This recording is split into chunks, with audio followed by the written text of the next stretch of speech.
آقا کریم علیہ السلام کی ولادت طیبہ، میلاد رحمت، حضور علیہ الصلاۃ والسلام کا مولود مسعود تشریف آوری اللہ کی بہت بڑی نعمت ہے، بلکہ جتنی دیگر نعمتیں ہمیں میسر آئیں ان ساری نعمتوں اور ساری کرم نوازیوں کا سبب ذات رسالت مآب صلی اللہ علیہ وآلہ وسلم ہے۔ مولانا ظفر علی خان نے کہا تھا، سب کچھ تمہارے واسطے پیدا کیا گیا، سب غایتوں کی غایت اولا تم ہی تو ہو، لولاک لما خلقت الافلاک، اس پہ شاہد عادل ہے۔ حضور کی ولادت، حضور کی تشریف آوری اللہ کا اس کائنات پہ سب سے بڑا احسان ہے، اور اللہ نے بجا طور پہ اس احسان کو بیان بھی کیا، جتلایا بھی۔ لقد من اللہ علی المؤمنین اذ بعث فیہم رسولا، کہ اس نے اہل ایمان پہ احسان کیا، من و کرم فرمایا کہ ان میں اپنے رسول برحق کو مبعوث فرمایا۔ اگر حضور تشریف نہ لاتے، آپ کی جلوہ گری نہ ہوتی، تو آج کی دنیا تصور کریں کیسی دکھتی۔ بیٹیوں کو زندہ درگور کر دیا جانا حضور کی آمد سے قبل لوگوں کا ایسا معمول تھا جس پہ داد پاتے تھے۔ معاشرہ انہیں تحسین کی نگاہ سے دیکھتا تھا، جیسے کوئی بڑا کارنامہ سر انجام دیا، اور بیٹی کو اپنے ہاتھوں سے زندہ درگور کر دینے والا فخر و مباحات کے ساتھ اترا کے چلتا تھا کہ میں اپنی آبرو کی حفاظت کی۔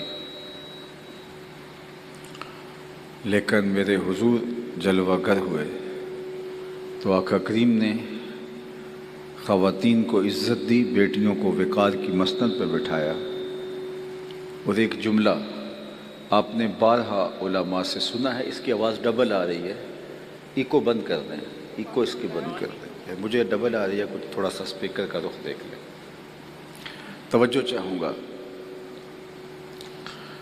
تو حضور کی ولادت سے قبل، شاید آواز کم کر دیں گے تو شاید بہتر ہو جائے گا، حضور کی ولادت سے قبل لوگ بیٹیوں کو اپنے ہاتھوں سے زندہ درگور کر دیتے اور اس پہ فخر و مباحات کرتے، اور جب بیٹیاں زندہ درگور ہوتی تھیں، ان زندہ درگور ہونے والی بیٹیوں کی نہ کوئی FIR کٹتی تھی، نہ کوئی اس پہ آنسو بہاتا تھا، اور نہ ہی اس کے لیے کوئی درد کا، ہمدردی کا اظہار کرتا تھا۔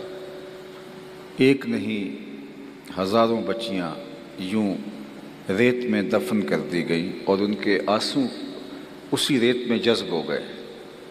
لیکن پھر ایک آواز بلند ہوتی ہے۔ آپ میں سے بہت سارے لوگوں کو عربی متن کے ساتھ وہ کلمات یاد ہوں گے، جب بیٹیوں کو زندہ درگور کر کے باپ فخر کر رہا تھا تو میرے آقا، میرے مولا حضور ختمی المرتبت صلی اللہ علیہ وآلہ وسلم نے ارشاد فرمایا، فاطمہ تو بدعۃ منی، لوگوں سن لو، میری فاطمہ میرے جگر کا ٹکڑا ہے۔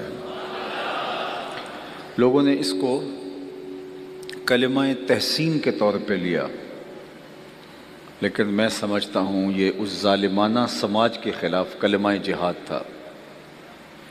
جب بیٹیوں کو زندہ درگور کر کے باپ فخر کر رہا تھا تو یہ کہنا کہ میرے جگر کا ٹکڑا ہے، اس زمانے میں یہ کلمہ جہاد تھا جو حضور علیہ السلام نے بلند کیا۔ آج اپنی بیٹی کے لیے کتنے محبت برے لفظ باپ بولتا ہے، ماں کتنے پیار برے جذبات کا اظہار کرتی ہے، لیکن اس وقت جب باپ زندہ درگور کرتا تھا اور ماں اس پر آنسو بھی نہیں بہا سکتی تھی، اس زمانے میں یہ جملے کہ میرے جگر کا ٹکڑا ہے میری بیٹی، تو یہ دنیا کو، اس ظالمانہ سماج کو ایک میسج دینا تھا کہ بیٹیاں کس عزت کے قابل ہیں، اور پھر اس کا نتیجہ کیا ہوا۔ آقا کریم نے ارشاد فرمایا جو دو بیٹیاں یا دو بہنیں ان کو پروان چڑھائے اللہ کی رضا کے لیے، پھر ان کا نکاح کر دے، قیامت کے دن وہ شخص میرے یوں قریب ہوگا جس طرح دو انگلیاں قریب ہیں۔ تو مجلس میں موجود ایک شخص کھڑا ہوا اور عرض گزار ہوا، اگر کسی کے پاس دو بیٹیاں نہ ہوں، ایک بیٹی ہو، تو آقا کریم نے یہ اعزاز اس کے لیے بھی قائم کر دیا۔ اب اس کے پیچھے فلسفہ سمجھنے کی کوشش کیجئے۔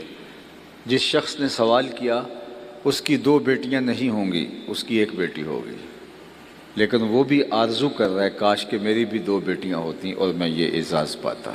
تو کہاں بیٹیاں زندہ درگور ہوتی تھیں اور کہاں بیٹیاں ماں باپ کی بخشش کی ضمانت بن گئیں، ماں باپ کی بخشش کا ذریعہ بن گئیں۔ اور آج کی تاریخ میں جو بیٹیوں کے لیے عزت ہے، جو وقار ہے، ماں باپ اپنی اولاد کو پالنے کے لیے، بالخصوص بیٹیوں کے لیے مشکل سے مشکل حالات سے گزرتے ہیں، پردیس کاٹتے ہیں ان کے ہاتھ پیلے کرنے کے لیے، بیٹیوں کی اچھی تعلیم کے لیے اپنے پلاٹ بیچ دیتے ہیں، جمع شدہ پونجی فروخت کر دیتے ہیں کہ ہم نے بیٹیوں کو اچھی تعلیم سے آراستہ کرنا ہے۔ یہ باپ تو زندہ درگور کرتے تھے اس لیے بھی کہ کل یہ وراثت میں حقدار نہ ہو جائیں، اس لیے بھی زندہ درگور کرتے تھے کہ یہ تلوار چلانے کے قابل نہیں ہیں، اس لیے بھی زندہ درگور کرتے تھے کل کوئی ہمارا بہنوئی یا ہمارا داماد نہ کہلائے۔ لیکن میرے حضور نے بیٹیوں کو وہ عزت عطا کی کہ بیٹیاں چار دیواری کی زینت قرار پائیں، آنگن کا نور بنی، اور باپ کو بیٹیاں بیٹوں سے زیادہ محبوب ہو گئیں۔ میں نے ایک بوڑھے شخص کو اپنی کمر پہ مزدوری کرتے ہوئے بورے لاد کے جاتے ہوئے دیکھا، تو میں نے اسے کہا، شناسائی تھی کہ آپ بوڑھے ہو گئے ہیں، اب کام چھوڑ دیں، تو مجھے اس کا لہجہ نہیں بھولتا۔ اس نے ایسے شہادت والی انگلی کھڑی کی اور کہا، حضرت ابھی ایک بیٹی رہتی ہے جس کی میں نے شادی کرنی ہے۔ تو میں نے کہا یہ باپ تو زندہ درگور کرتا تھا،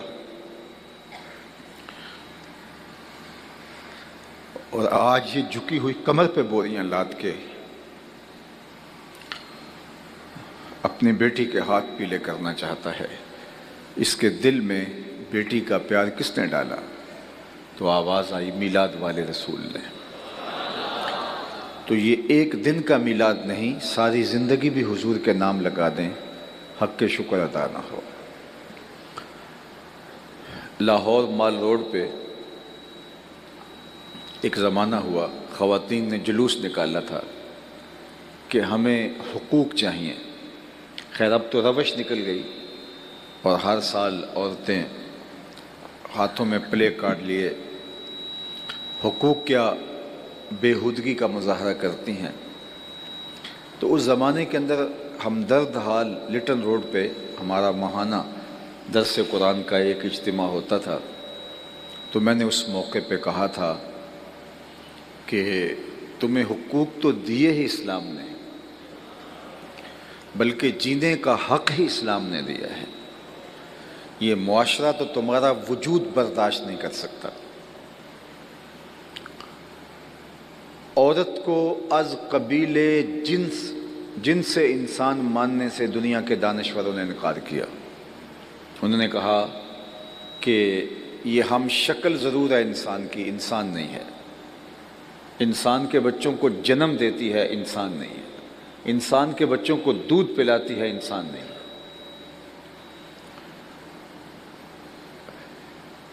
کسی نے کچھ کہا، کسی نے کچھ کہا، لیکن میرے حضور نے جنت کو کھینچ کے ماں کے قدموں تلے رکھ دیا۔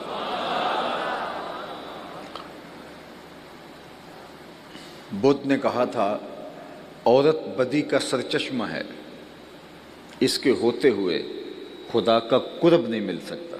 اگر تم قربت الہی چاہتے ہو، اللہ کا مقرب بننا چاہتے ہو، تو تمہیں عورت سے دوری اختیار کرنی ہوگی۔ کسی نے عورت کو سانپ کہا، کسی نے بدی کا سر چشمہ کہا، کسی نے خدا کے قرب کے راستے میں رکاوٹ کہا کہ عورت کے ہوتے ہوئے خدا کی قربت نہیں مل سکتی۔ جب دنیا یہ بول رہی تھی تو میرے حضور نے کہا، لوگوں سنو، مجھے عائشہ کے بستر میں وحی اترتی ہے۔ تو میں نے کہا تمہیں تو حق ہی آمنہ کے لال نے دیے ہیں، تمہیں تو جینے کا ڈھب ہی انہوں نے سکھایا ہے۔ حضرت سیدہ زہرا پاک سلام اللہ علیہا جب حضور سے ملنے آتی تو حضور اٹھ کے استقبال کرتے، فَأَجْلَسَهَا فِي مَجْلَسِهِ، اور حضور انہیں اپنی مسند کے اوپر بٹھاتے، دنیا کو بتایا کہ بیٹی کس لائق ہے اور اس کی عزت کیا ہے اور اس کی تکریم کیا ہے۔ تو کائنات کے اندر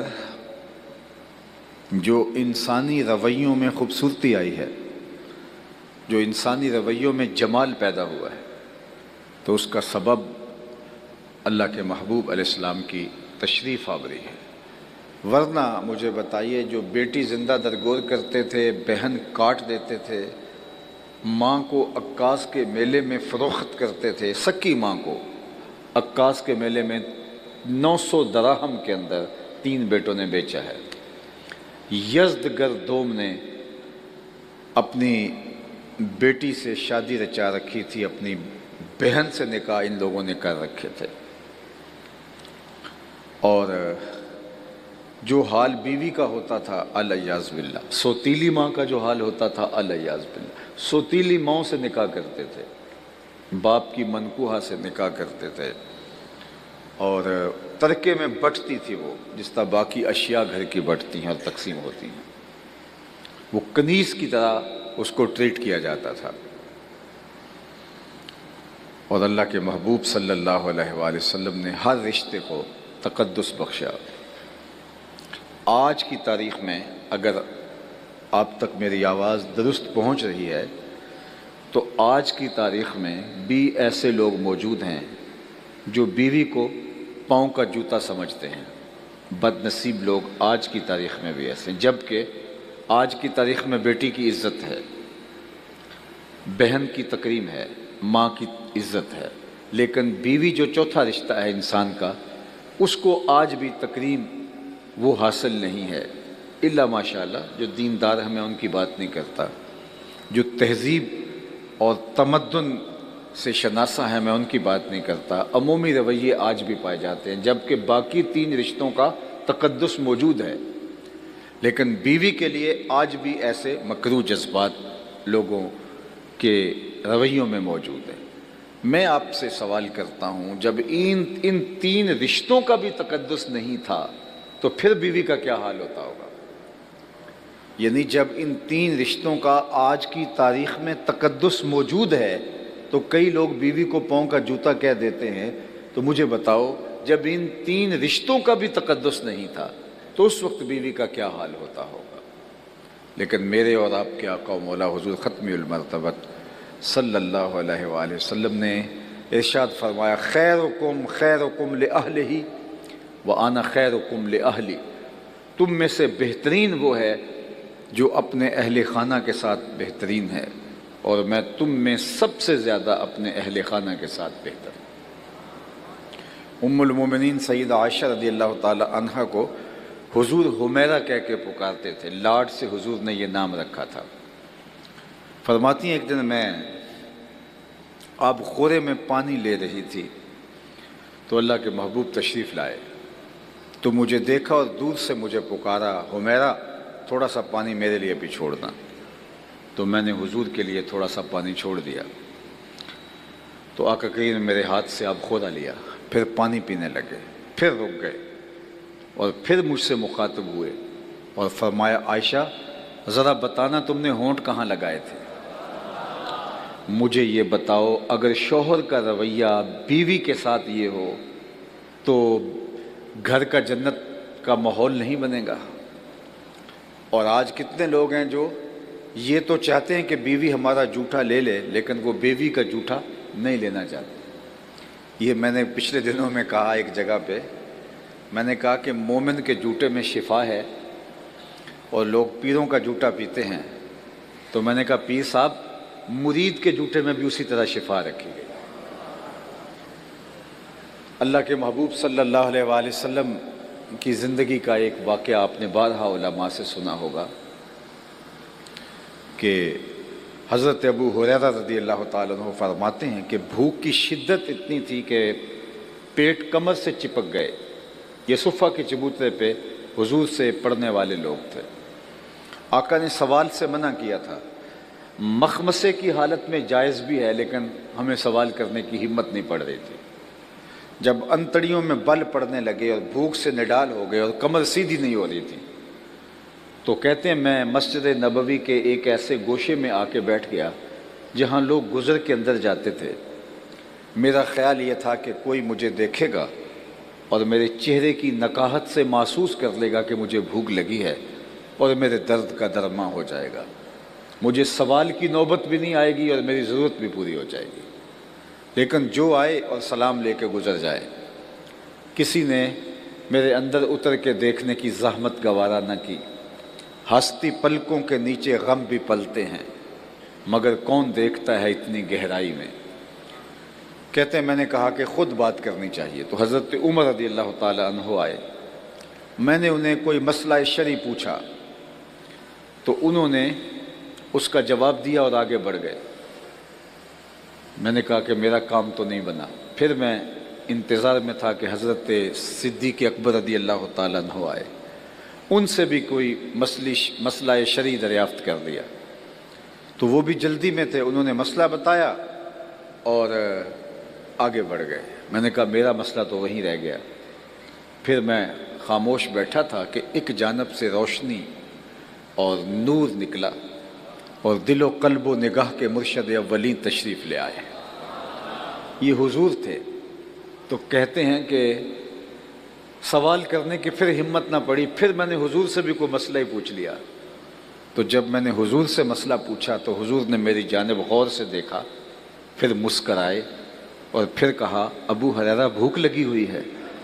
میں نے کہا جی حضور مجھے بھوک لگی، مسئلہ یہی تھا۔ تو کہا میرے ساتھ آ جاؤ۔ پھر وہ واقعہ آپ نے سنا ہے کہ حضور لے گئے ان کو اور اہل خانہ کو آواز دی کچھ کھانے کے لیے ہے، تو انہوں نے کہا دودھ کا ایک پیالہ ہے۔ تو کہتے ہیں جب دودھ کے پیالے کا سنا تو میری جان میں جان آ گئی۔ کئی دنوں کا فاقہ تھا۔ تو حضور نے فرمایا ابو ہریرہ؟ میں نے کہا جی حضور میں حاضر۔ فرمایا وہ جو صفہ کے چبوترے پہ بیٹھے ہیں جاؤ ان کو بھی بلا لاؤ۔ یہ 70 لوگ تھے اور دودھ کا ایک پیالہ نکلا گھر سے۔ تو دودھ کے پیالے کا سن کے میں سرشار ہوا تھا، لیکن جب حضور نے فرمایا کہ جاؤ وہ جو 70 بیٹھے ہیں ان کو بھی بلا لاؤ، تو میرے من میں آیا کہ قطرہ قطرہ بھی نہیں آئے گا۔ حکم تھا تعمیل کی، ان کو بلا لایا۔ حضور نے وہ پیالہ منگوایا اور میرے ہاتھ میں ہی دیتے ہوئے فرمایا ابو ہریرہ دائیں سے شروع ہو جاؤ۔ کہتے میں آگے بڑھا اور ایک صحابی کو پیش کیا، وہ پینے لگا تو میری نظر دودھ کے پیالے کے دودھ پر تھی۔ کہا وہ سیراب ہو کے پی گیا لیکن ایک قطرہ بھی کم نہیں ہوا۔ مجھے تسلی ہو گئی۔ پھر میں نے دوسرے کو دیا، تیسرے کو دیا، چوتھے کو دیا، پانچویں کو دیا۔ 70 آدمی دودھ پی گئے اور پیالہ بھرے کا بھرا۔ لگتا تھا رب نے اس پیالے کا کنیکشن حوض کوثر سے جوڑ دیا تھا۔ کہتا جب 70 آدمی دودھ پی گئے تو حضور نے فرمایا ابو ہریرہ کون باقی؟ میں نے کہا حضور ایک آپ باقی، ایک میں باقی۔ تو آقا کریم نے فرمایا اب تم پیو۔ تو کہتے میں نے پیا اور خوب سیراب ہو کے پیا۔ پھر آقا کریم نے فرمایا اور پیو، تو میں نے پھر اور پیا۔ پھر تیسری مرتبہ فرمایا ابو ہریرہ اور پیو۔ میں نے کہا مجھے قسم ہے جس نے آپ کو حق کے ساتھ مبعوث کیا ہے، میرے میں ایک قطرے کی گنجائش بھی نہیں ہے۔ تو حضور نے میرے ہاتھ سے وہ پیالہ لیا اور یہ کہہ کے نوش جاں فرمایا ساقل قوم آخرہم شربن، جو قوم کا ساقی ہوتا ہے، پلانے والا ہوتا ہے، وہ خود تو آخر میں پیتا ہے۔ اور پھر حضور نے وہ پیالہ نوش جاں کیا اور ختم کر دیا۔ دودھ کا ایک پیالہ 70 صحابہ کے لیے، حضرت ابو ہریرہ کے لیے اور حضور علیہ السلام کے لیے کافی ہو گیا۔ ایک تو اس کا معجزاتی پہلو ہے کہ دودھ کا پیالہ اتنے لوگوں کے لیے کافی ہو گیا۔ اعلیٰ حضرت بولے ہاں جناب ابو ہریرہ کیسا تھا وہ جام شیر؟ ہاں جناب بو ہریرہ کیسا تھا وہ جام شیر، جس سے 70 صاحبوں کا دودھ سے منہ بھر گیا۔ دودھ کا ایک پیالہ 70 لوگوں کو، اور 71واں عدد حضرت ابو ہریرہ ہیں، ان کے لیے کافی ہو گیا۔ تو یہ حضور کا معجزہ ہے، لیکن میرے استاد فرمایا کرتے تھے اس کے اس پہلو کو کیوں فراموش کر دیتے ہو کہ 2 جہاں کا سردار ہے اور 71 آدمیوں کا جوتا پی رہا ہے۔ تو حضور علیہ السلام 71 آدمیوں کا جوتا دودھ کا پیالہ نوش جان کر رہے ہیں۔ تو میں نے کہا پیر صاحب آپ کا جوتا بھی تبرک ہے، لیکن مرید صاحب کا جوتا بھی تبرک ہے، اس میں بھی اللہ نے شفا رکھی ہے۔ اور میں کہتا ہوں پیروں کو کبھی کبھی یہ مشق کرنی چاہیے، کبھی مریدوں کا جوتا بھی پئیں، کبھی اوروں کا، کبھی امام صاحب کو مقتدیوں کا جوتا پینا چاہیے، کبھی باپ کو بیٹوں کا جوتا پینا چاہیے۔ تو یہ تاکہ ایسا نہ ہو کہ بندہ یہ سمجھ لے جائے کہ میں ہی سب کچھ ہوں اور باقیوں کے لیے تصور ہی اور بن جائے۔ تو اللہ کے محبوب علیہ السلام نے اس کائنات کو جو خوبصورت معاشرت دی ہے، میں ابھی دوپہر کو کہیں بیان کر رہا تھا کہ غلام آقا کے جوتے دھوپ سے اٹھا کے چھاؤں میں رکھ دے تو آقا اس پہ بھی کوڑے مارتا تھا کہ تو نے میرے جوتے میرے اذن کے بغیر چھوئے ہی کیوں ہیں؟ تیری اوقات کب ہوئی کہ میرے جوتوں کو میرے اذن کے بغیر، اجازت کے بغیر ہاتھ لگا سکتا؟ لیکن سنو پھر جب تبدیلی آتی ہے، حقیقی انقلاب آتا ہے، دنیا کو نور و نکھت اور روشنی ملتی ہے، حضور معراج سے واپس پلٹتے ہیں اور بلال حبشی کو بلا کے ارشاد فرماتے ہیں تو کون سا نیک عمل کرتا ہے؟ میں نے جنت میں تیرے قدموں کی آہٹ سنی۔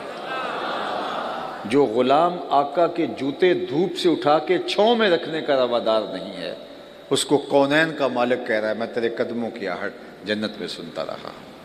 کیا خیال ہے اس ایک جملے نے دور غلامی کی ساری تھکن اتار نہیں دی ہوگی، اور بلال فرش سے اٹھ کے فراز عرش پہ نہیں پہنچ گیا ہوگا، اور آقا کریم نے اتنے طریقے دیے غلام آزاد کرنے کے۔ قسم توڑ بیٹھو غلام آزاد کرو، کفارہ قتل میں غلام آزاد کرو، کفارہ زہاد میں غلام آزاد کرو، روزہ توڑ بیٹھو غلام آزاد کرو، تاکہ آہستہ آہستہ غلامی ختم ہو جائے۔ مسلمان غلام، کافر غلام، دونوں کو آزاد کرنے کی ترغیب دی۔ اس دور کی سب سے بڑی سخاوت غلام آزاد کرنا تھا، اور سب سے مہنگی سخاوت غلام آزاد کرنا تھا۔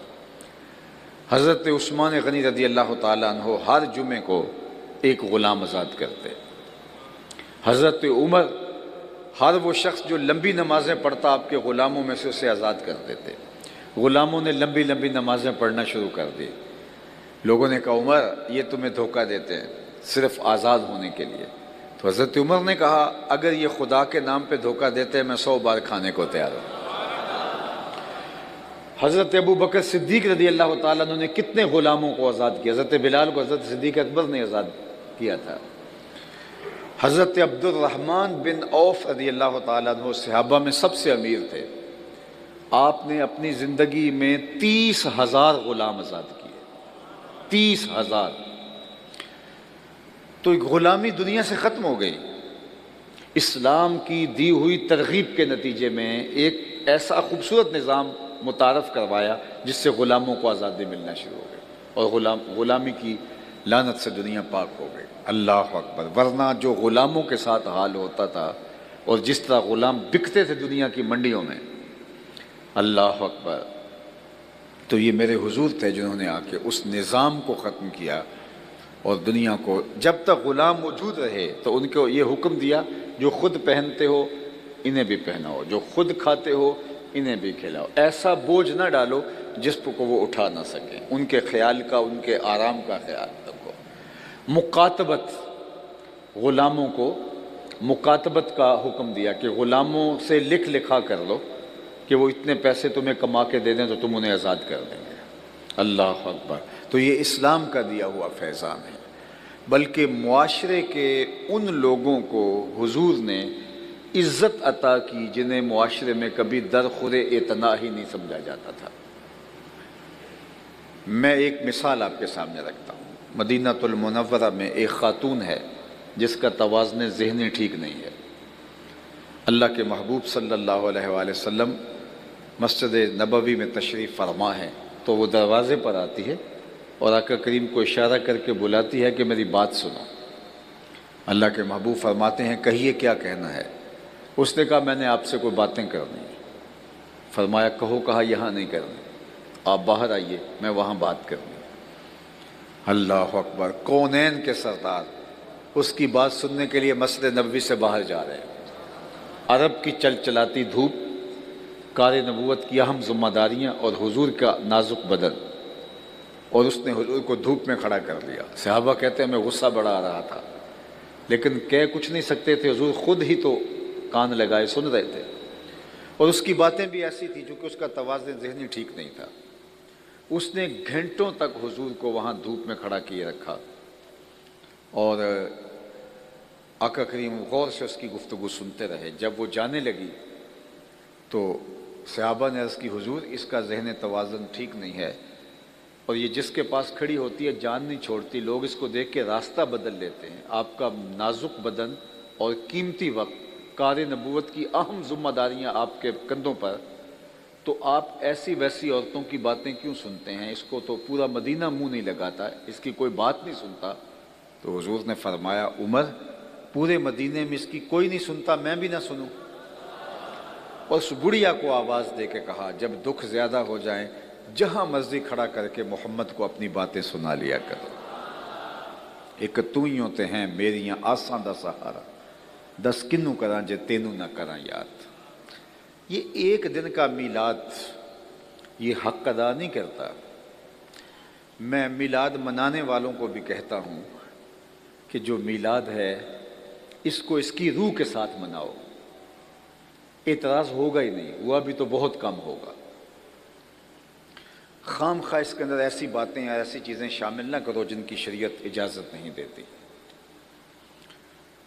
سنجیدگی کے ساتھ، متانت کے ساتھ، شریعت کے ضابطوں کی مطابقت کے اندر۔ اور دوسری بات یہ عرض کرنا چاہوں گا، یہ جو میلاد کا موسم آیا ہے یہ کوئی سیزن نہیں ہے نعت خوانوں کا یا پیروں کا یا مولویوں کا۔ یہ جو سیزن ہم نے بنا لیا ہوا ہے کہ اس میں بہت سارے پیسے کمائیں گے، یہ سیزن نہیں ہے، یہ تبلیغ کا سیزن ہے، یہ حضور کے پیغام کے ابلاغ کا سیزن ہے۔ یہ ایک موقع ہے کہ دلوں میں حضور علیہ السلام کی محبت پیدا ہوتی ہے تو اس محبت کو کام میں لایا جائے، اس محبت کو مہمیز لگے اور محبت کرنے والے عمل کے سانچے میں ڈھل جائیں۔ علامہ اقبال علیہ رحمہ نے سیرت النبی کے عنوان سے منعقدہ میلاد کے ایک جلسے میں کہا تھا کہ جو میلاد کا دن ہے 12 ربیع الاول، یہ امت کو جوڑنے کا ذریعہ ثابت ہو سکتا ہے، اور اس میں امت کو حضور کی دہلیز کے قریب کیا جا سکتا ہے، کیونکہ یہ اتنا ایسا موقع ہوتا ہے کہ دل ہیں حضور کی محبت سے بھرے ہوئے ہوتے ہیں۔ تو محبت کے اظہار کا خوبصورت سلیقہ، اس سے کوئی انکار نہیں کرے گا۔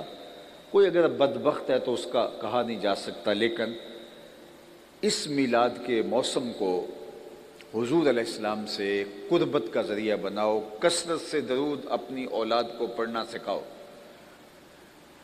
علماء نے 100 طریقے لکھے ہیں۔ علموا اولادکم محبت رسول اللہ صلی اللہ علیہ وآلہ وسلم۔ ڈاکٹر عبدہ یمانی نے ایک کتاب لکھی ہے، اس میں متعدد طریقے لکھے ہیں کہ اپنی اولاد کو حضور کا پیار کیسے سکھایا جا سکتا ہے۔ بعض علماء نے 100 طریقے لکھے، بعض نے اس سے بھی زیادہ لکھے، لیکن علامہ اقبال نے کہا 3 طریقے حضور کی محبت کی نشت کے کا ذریعہ ہو سکتے ہیں۔ ان میں سے ایک انہوں نے یہی کہا، درود شریف۔ کثرت درود حضور کے ساتھ پیار کا، حضور کی قربت کا سبب ہے۔ تو ہم جو میلاد کے جلسے ہیں، میلاد کے جلوس ہیں، اجتماعات ہیں، ان کو کوئی بس ایک کھیل کود کا ذریعہ نہ بنائیں، اس کو کثرت درود کا ذریعہ بنائیں۔ بار بار حضور پر درود، سنجیدگی اور متانت کے ساتھ حضور کی سیرت کا بیان، حضور کے فضائل کا بیان، حضور کے مناقب کا بیان۔ یہ نعت خوانی خود درود ہے. اگر یہ ہمارا کاروبار نہ بنے اور اس کے ذریعے سے ہم اپنی جیبیں بھرنے کے چکر میں نہ ہوں اور اس کے اندر ایسی چیزیں شامل نہ کر دی جائیں جن پر شریعت قدغن لگاتی ہے، تو میں سمجھتا ہوں کہ جو محفل نعت ہے یہ بہت بڑا ذریعہ ہے حضور کی قربت کا. اور حضور کے کتنے صحابہ تھے جو حضور کی مدح کرتے تھے اور آقا کریم کی خوشنودی کا سبب تھا یہ. تو اس لیے یہ جو محافل میلاد ہیں، یہ جو مجالس ہیں، یہ دن خاص طور پہ آج اگر چاند طلوع ہو گیا ہے تو 12 دن جو خاص طور پہ کثرت کے ساتھ درود پڑھیں گے تو آپ کی اولاد اور آپ حضور کے قریب ہوں گے. آپ طے کریں کہ اس میلاد میں ہم اتنی مرتبہ درود پڑھنا ہے اور اپنے بچوں کو بٹھا کے اپنے بچوں کو درود پڑھنے کا عادی بنانا ہے. بچے اگر درود شریف پڑھنے کے عادی ہو گئے تو ان کی زندگیاں سنور جائیں گے اور آپ کو اتنی آسودگی ان کی طرف سے ملے گی کہ آپ جو ہیں وہ اشش کر اٹھیں گے. درود طبیعتوں کو نفاست عطا کرتا ہے، طبیعتوں میں لطافت پیدا کرتا ہے. درود دلوں میں نرمی اور رقت پیدا کرتا ہے. درود آپ کی عادات کے اندر توازن پیدا کرتا ہے. درود آپ کے اندر ذہانت پیدا کرتا ہے.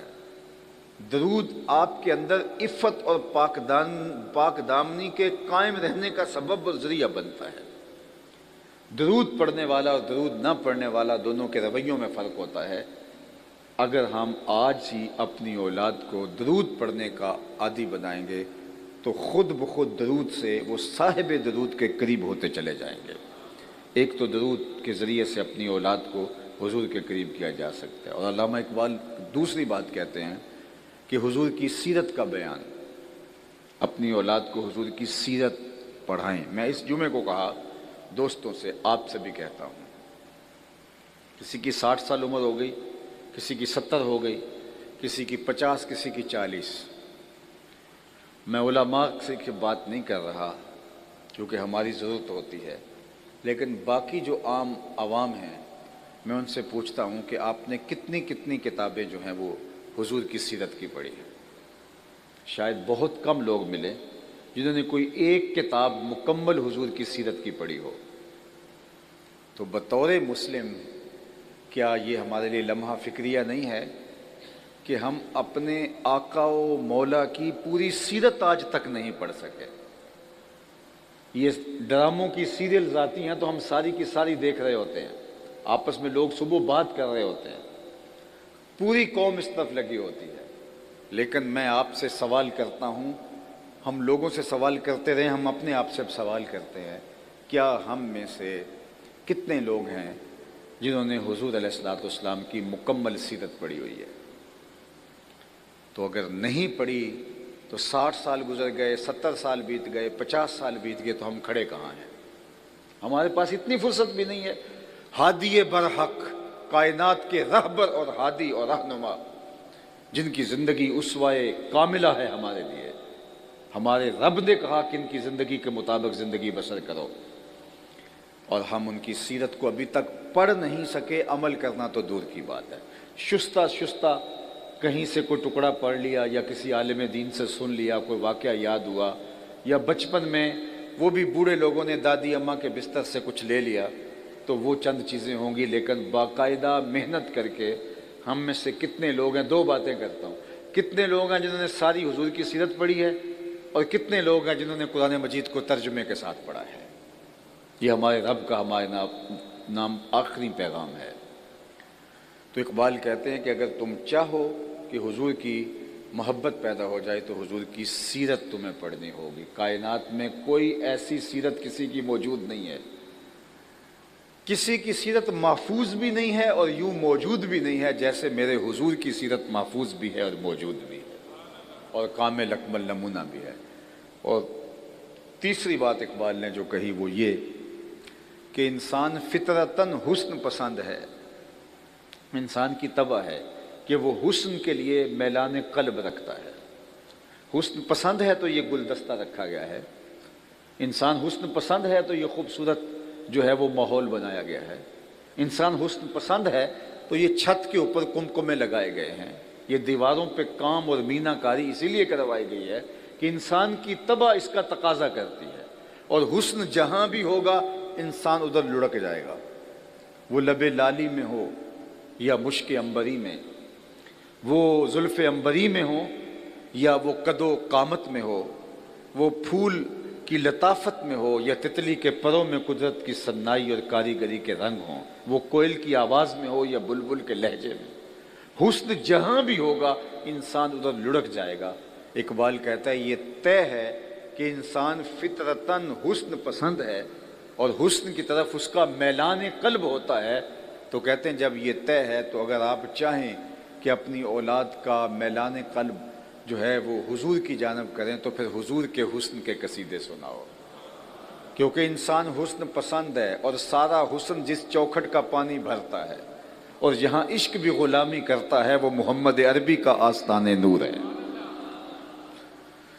بلکہ اعظم چشتی مرحوم نے تو قلم ہی توڑ دیا، سمجھا نہیں ہنوز میرا عشق بے ثبات، تو کائنات حسن ہے یا حسن کائنات، کہ ابھی تک محو حیرت میں ہوں، تو کائنات حسن ہے یا حسن کائنات، میرا عشق بے ثبات ابھی اس کا فیصلہ نہیں کر سکا کہ تجھے کائنات حسن کہوں یا حسن کائنات کہوں۔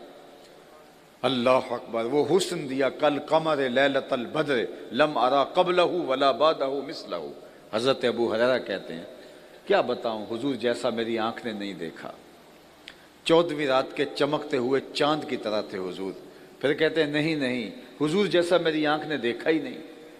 حضرت حسان بن ثابت کہنے لگے دیکھتے کیسے، خدا نے کوئی ایسا بنایا ہی نہیں، کسی ماں نے ایسا جنم ہی نہیں دیا، خدا نے وہ سچا ہی پن چھڑیا جدے وچ محمد نو ٹالیا سی، حسینہ جمیلاں دا منہ موڑ دیتا، محمد بنا کے قلم توڑ دیتا، ایسا پیکر تراشا۔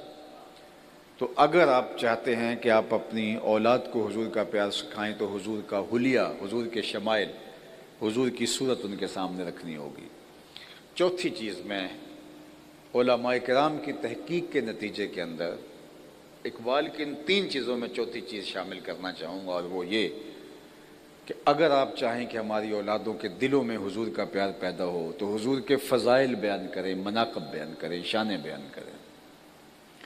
چونکہ اگر حضور کے فضائل و مناقب بیان کرنے کی بجائے حضور کی ذات کو محل نزاع بنا کے، اپنے مناظروں کا موضوع بنا کے اپنی اولاد کے سامنے پیش کیا تو پھر نتیجہ کچھ اور نکلے گا۔ اختیار ہے یا نہیں ہے، تم اس بات پہ الجھ رہے ہو، اور ادھر کیا ہے کہ وہ انگلی اٹھائیں چاند کے ٹکڑے کر دیں، سورج پلٹ کے اثر کے وقت پہ آ جائے، او سڑیاں کھجوراں اگا جان دائے، او پتھراں نو کلمے پڑھا جان دائے، قطرے کو سمندر ذرے کو ستارہ کرتے ہیں، کونین کو خم آ جاتا ہے جب زلف سوارا کرتے ہیں۔ کسی نے کہا نبی کے چاہنے سے کچھ نہیں ہوتا، میں نے کہا میاں تم نے کہاں سے دین پڑھا ہے، وہ چاہ لے تو خدا قبلے بدل دیتا ہے۔ می وریا کستوریاں دا جدوں یار نچوڑیاں زلفاں، می وریا کستوریاں دا جدوں یار نچوڑیاں زلفاں، قبلہ اودے بنیا سائم جدے یار نے موڑیاں زلفاں۔ ظہر کی نماز کا وقت ہے، قبیلہ بنو سلمہ کی مسجد ہے، 2 رکعتیں ادا ہو چکی ہیں، 2 ابھی باقی ہیں۔ خاطر آتر میں خیال آیا کہیں قبلہ بدل جائے تو کیا خوب ہے، دل میں خیال ہی آیا تھا، 2 حالت نماز میں 2 پڑھی جا چکی ہیں، 2 ابھی باقی ہیں۔ طائر سدرہ نشین کے پروں کے پھڑ پھڑانے کی آواز آنے لگی، جبریل حاضر خدمت ہوئے، رب کا سلام اور سندیسہ دیا، محبوب اگر خیال آ گیا ہے تو ابھی رخ پھیر لو، یا اللہ تیری نماز تو پوری ہو لے۔ ہم نے نماز کا وقت بدلنا ہو نا تو 1 دن پہلے بتاتے ہیں، کل سے نماز ظہر 2:15 بجے ہوگی، چونکہ لوگ تو آئے ہیں 2 بجے کے حساب سے، تو آپ نے اسی دن بتایا تو لوگ گلے کو آئیں گے، تو نماز کا وقت بدلنا ہو تو 1 دن پہلے بتانا پڑتا ہے۔ یہاں تو قبلہ بدلنا تھا، 1 نماز ہی پہلے بتا دیا جاتا، کہا نہیں محبوب ابھی رخ پھیر لو، مالک تیری نماز تو پوری ہو لے، کہا میری نماز بعد میں پوری ہوگی، پہلے تیری مرضی پوری ہوگی۔ می وریا کستوریاں دا جدوں یار نچوڑیاں زلفاں، تے قبلہ اودے بنیا سائم جدے یار نے موڑیاں زلفاں۔ وہ تو رخ بدل دے تو خدا قبلے تبدیل کر دیتا ہے۔ تو اپنی اولاد کو حضور علیہ السلام کے فضائل، مناقب، عظمتیں بیان کرو، اس کا لازمی نتیجہ یہ ہوگا کہ ان کے دل میں حضور کی محبت جاگزی ہوگی، ان کے فضائل، ان کی شانیں بیان کرو۔ آج دنیا چاند پہ پہنچ کے فخر کر رہی ہے، اور یہ چاند حضور قدموں میں بلا رہے ہیں۔ اللہ اکبر! چاند کو توڑتے بھی ہیں اور چاند کو جوڑتے بھی، توڑنا بھی جانتے ہیں اور جوڑنا بھی جانتے ہیں۔ حضرت عبداللہ ابن عباس کہتے ہیں ایک دیہاتی آیا اور حضور سے کہتا ہے حضور وہ جو درخت کے اوپر پکا ہوا پھل ہے یہ اگر آپ کی نبوت کی گواہی دے تو میں آپ کو اللہ کا رسول مان لوں گا۔ فرمایا پھر تو مان لو گے، کہا انکار کی گنجائش نہیں رہے گی۔ حضور نے اشارہ کیا، ٹوٹ کے قدموں میں آ گیا، حضور کی رسالت کی گواہی دی۔ اب اس نے ایمان قبول کر لیا، اب وہ پھل اس کی جھولی میں ڈال دیتے، جاؤ اپنے خاندان میں جا کے بانٹو، نہیں، چلو صحابہ کو بانٹ دیتے، وہ قیامت تک فخر کرتے رہتے، ان کی نسلیں فخر کرتی رہتی کہ ہم نے معجزے سے ٹوٹی ہوئی کھجوریں کھائی ہیں۔ لیکن حضور نے اس پھل سے مخاطب ہو کے کہا تمہیں جس کام کے لیے بلایا تھا وہ ہو گیا، اب واپس جا کے شاخ سے جڑ بھی جاؤ۔ صرف توڑنا نہیں جانتے، جوڑنا بھی جانتے ہیں۔ چاند کو توڑا بھی ہے، چاند کو جوڑا بھی ہے۔ اور یہاں کسی نے کیا خوب کہا، چاند کو توڑ کے جوڑنے والے، چاند کو توڑ کے جوڑنے والے، ہم بھی ٹوٹی ہوئی تقدیر لیے بیٹھے ہیں، ہم بھی شکستہ تقدیر آپ کے سامنے لیے بیٹھے ہیں، اور غزہ کا درد ہم خاصہ خاصان رسل کے حضور پیش کرتے ہیں کہ یہ امت شکستہ پا ہو گئی، در بدری کی ٹھوکریں اس امت کا مقدر بن گئی۔ تو چاند کے ٹکڑے کر کے اس کو پھر جوڑنے والے، یہ امت ٹوٹی ہوئی تقدیر لیے آپ کی بارگاہ میں حاضر ہے کہ ان کی حالت پہ رحم فرمایا جائے، اور اللہ کرے یہ میلاد کا موسم امت کی وحدت کا ذریعہ بن جائے، امت کی نشت کا ضامن بن جائے۔ 56-57 اسلامی ملک اللہ ان کے دل میں ڈال دے کہ وہ غیرت کا نور پالیں اور کھڑے ہو جائیں اور اپنے بھائیوں اور اپنی بہنوں کو اور ان کٹتے ہوئے بچوں کو بچا سکیں۔ اس وقت امت جس حالت میں، جن زخموں میں اور جن اذیتوں میں مبتلا ہے، شاید ماضی میں اتنا دردناک دور اس امت کو جو ہے وہ دیکھنا نہیں ملا۔ یہ اللہ تعالیٰ جل شانہ کی بارگاہ میں دعا ہے کہ اللہ اس موسم میلاد کا صدقہ، ان مبارک گھڑیوں کا صدقہ غزہ کے مسلمانوں کی مدد، نصرت اور اعانت فرمائے، اپنی پناہوں کا حصار، آبرو مند زندگی، دنیا دین آخرت کی بہاریں۔ اور آخری بات، اور میری گفتگو اپنے اختتام کی طرف بڑھ جائے گی، اور وہ یہ کہ حضور علیہ السلام کے میلاد کو منانے کا صرف یہ رنگ اور آہنگ ہی نہیں کہ ہم جھنڈیاں لگائیں، چراغاں کریں اور گلیوں کو سجا دیں، گلیوں کی صفائی اور ستھرائی کر دیں۔ اگرچہ محبت کے اظہار کا یہ ایک رنگ ضرور ہے، لیکن میلاد کا حقیقی تقاضا یہ ہے کہ حضور کے لائے ہوئے نظام کو اپنی زندگی میں اتارا جائے۔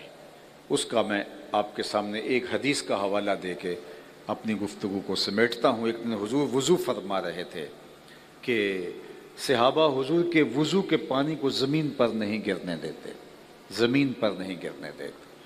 تو آقا کریم علیہ الصلوۃ والسلام نے صحابہ سے پوچھا ما یحملکم علی ھذا، تمہیں اس بات پر کس نے ابھارا ہے کہ میرے وضو کے پانی کو تم زمین پر نہیں گرنے دے رہے؟ تو انہوں نے کہا حب اللہ و رسولہ، اللہ اور اس کے رسول کی محبت نے۔ یعنی حضور نے حکم نہیں دیا کہ میرے پانی کو تم اپنے ہاتھوں پہ لے لینا اور اپنے چہروں پہ مل لینا، یہ ان کا اپنا انداز محبت اور اپنی الفت کا ایک قرینہ اور رنگ اور آہنگ تھا۔ تو آقا کریم نے فرمایا میں نے تو اس کا حکم نہیں دیا، تمہیں کس چیز نے اس بات پہ ابھارا کہ میرے وضو کے پانی کو زمین پر نہیں گرنے دے رہے؟ تو انہوں نے کہا حب اللہ و رسولہ، اللہ اور اس کے رسول کی محبت۔ تو آقا کریم علیہ الصلوۃ والسلام نے اس کی نفی نہیں کی، ان کے جذبے کی حوصلہ شکنی نہیں کی، وہ جو کر رہے تھے وہ محبت سے کر رہے تھے۔ لیکن حضور نے ارشاد فرمایا جو یہ چاہے کہ اللہ اور اس کے رسول سے محبت کرے اور اللہ اور اس کا رسول اس سے محبت کرے، اس کو یہ 3 کام کرنے چاہیے۔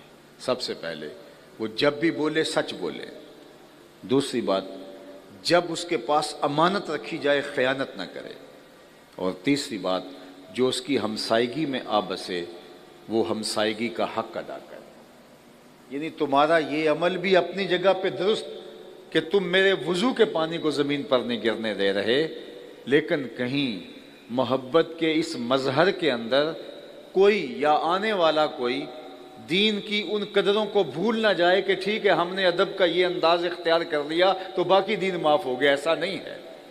تو فرمایا کہ اگر تم یہ چاہتے ہو تمہارا یہ کام بھی اسی مقصد کے لیے، اللہ اس کے رسول کی محبت کے لیے، تو پھر تمہیں میں تاکید کرتا ہوں کبھی جھوٹ نہیں بولو گے، کبھی ہمسایوں کے حقوق پامال نہیں کرو گے، اور کبھی امانت میں خیانت نہیں کرو گے۔ بلکہ حضور سے پوچھا گیا کہ مومن بزدل ہو سکتا ہے؟ فرمایا نہیں، مومن بہادر ہوتا ہے، لیکن فرمایا ہو سکتا ہے کبھی بزدلی بھی کر جائے، آخر بشری تو ہے۔ پھر پوچھا گیا کہ مومن بخیل ہو سکتا ہے؟ کہا نہیں، سخی ہوتا ہے، لیکن ہو سکتا ہے کبھی بخل بھی کر جائے، آخر بشر ہی تو ہے۔ پھر تیسرا سوال ہوا کہ مومن جھوٹا ہو سکتا ہے؟ فرمایا جھوٹا نہیں ہو سکتا، یہ طے ہے کہ مومن ہو اور جھوٹا ہو یہ نہیں ہو سکتا، چونکہ ہمارے نبی تو وہ ہیں جن کو کافر بھی صادق اور امین کہتے ہیں، تو ہم کیسے جھوٹ بول سکتے ہیں؟ لوگ کہتے ہیں جی جھوٹ نہ بولیں تو آج سودا نہیں بکتا۔ میں کہتا ہوں جاپان والے کیسے بیچ لیتے ہیں؟ وہ پوری دنیا پہ فروخت کر رہے ہیں۔ تو ہم نے خود اپنے آپ کو اس دلدل میں پھنسا دیا ہے۔ تو اگر ہم آقا کریم سے محبت کرتے ہیں تو محبت کا تقاضا یہ ہے صادق اور امین نبی کی امت سچ اور امانت کو اپنے ہاتھ سے نہ جانے دے۔ دوسرا فرمایا تمہارے ساتھ کوئی امانت رکھے تو اس میں خیانت نہ کرو۔ ہمارے دین نے تو ہمیں یہاں تک تعلیم دی، ذرا غور کیجئے، میرے لہجے میں تھکن ضرور ہے لیکن میرے لفظوں پر غور کیجئے۔ حضور علیہ الصلوۃ والسلام نے اور ہمارے دین نے ہمیں جو تعلیمات دی ہیں ان میں یہ ہے کہ اگر آپ کسی سے ہم کلام ہوں اور وہ آپ سے بات کر رہا ہو اور بات کرتے کرتے وہ دائیں بائیں دیکھے تو اس کا مطلب یہ ہے کہ وہ یہ چاہ رہا ہے کہ میری بات کوئی اور نہ سنے، تو تمہارے پاس جو اس کی اب باتیں آ گئی ہیں وہ امانت ہوں گی۔ یعنی اس نے تم کو کہا نہیں کہ یہ میری باتیں امانت ہے، آگے بیان نہیں کرنی۔ اگر وہ باتیں کرتے کرتے لہجے کو دھیما کر لیتا ہے، دائیں بائیں دیکھتا ہے، تو پھر اس کا مطلب ہے کہ وہ چاہ رہا ہے کہ میری باتیں لیک نہیں ہونی چاہیے، تو تمہارے اوپر لازم ہے کہ اس کی باتوں کو امانت رکھو۔ تو جب باتوں کو امانت رکھنا ہے تو جو وہ امانت رکھوا کے گیا ہے تمہارے پاس، اس میں تم خیانت کیسے کرو گے؟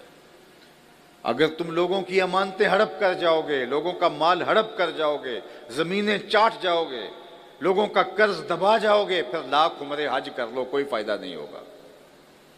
تمہاری عمرے سے، تمہارے حج سے وہ جو لوگوں پر ظلم کیا ہے، جبر کیا ہے، اس کی معافی تو نہیں ہوگی۔ تو اس لیے ہمارا دین ہمیں کیا کہہ رہا ہے کہ اپنی زندگی کو خوبصورت بناؤ، اور آخری بات کہ ہمسائے کے ساتھ سلوک اچھا کرو۔ اگر اور ہمسایہ 40 گھروں تک ہوتا ہے، 40 گھروں تک، اگر ہم اپنے ہمسائے کے ساتھ اچھا سلوک کرنے کی ٹھان لیں تو ایک صالح معاشرہ تشکیل پاتا ہے جو جنت نما معاشرہ ہوگا۔ لیکن جب ہم سمجھتے ہیں کہ ٹھیک ہے ہمسایہ دکھ میں ہے تو رہے، ہم عاشق رسول ہوتے ہیں، ہم بہت پکے مسلمان ہیں، تو میاں نہیں، ایسا نہیں ہے۔ ہمارا دین ہم سے عمل کا تقاضا کرتا ہے۔ میرے شیخ کا ایک شعر ہے، یاری لا تو پاک نبی سنگ اے پر پوری یاری، پھر درود قبول ہے تیرا لکھ نہ لو ایک واری۔ میں ادارۃ المصطفیٰ حلقہ فیصل آباد کے جملہ ذمہ داران، امیر ادارہ حلقہ فیصل آباد حضرت علامہ صاحب مولانا نعیم الرضا مصطفی زیدہ مجدہ اور ان کی پوری ٹیم کو مبارکباد دیتا ہوں کہ آپ نے اتنا عالی شان اجتماع منعقد کر کے حضور کے دین کے پیغام کے ابلاغ کا ذریعہ فراہم کیا۔ میری آپ سارے لوگوں کی آمین کے ساتھ دعا ہے کہ اللہ جو کہا اس کو روحوں میں اتار دے، اور اللہ ہمیں توفیق عمل عطا فرمائے، اور یہ ماہ ربیع الاول جس کا نزول ہو رہا ہے، اللہ اس ماہ انور کو حضور کے ادب، حضور کی اطاعت، حضور کی فرما برداری اور حضور کی شریعت کے نفاذ، اپنی ذات پر نفاذ کی عملی تحریک بنا دے۔ وآخر دعوانا ان الحمد للہ رب العالمین۔